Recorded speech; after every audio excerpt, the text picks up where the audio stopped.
baga ako sakit kabiho, ngungut-ngut. Pamuyot yun. Daya lang.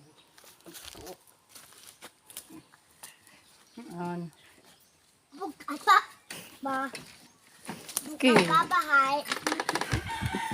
Okay, umalis si tatay. Oh.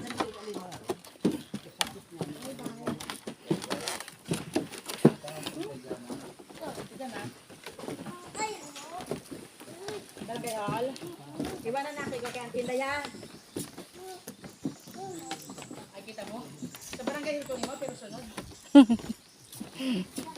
Mag-isda din na si Alan na yun. Tig 120 kita kilo. Anong isda? Marot. Ano yun?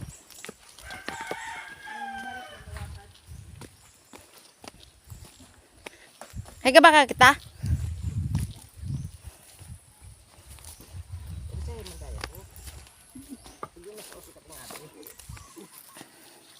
Malapit na, malapit na.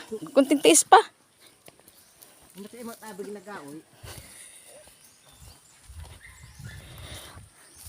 Yan, tatay namin, tsaka kuya ko. Diba, sakripisyo din talaga pag may sakit yung tatay natin. Pero, bawi tayo kasi ganyan din ginagawa nila tatay noong maliit. Hay, ano?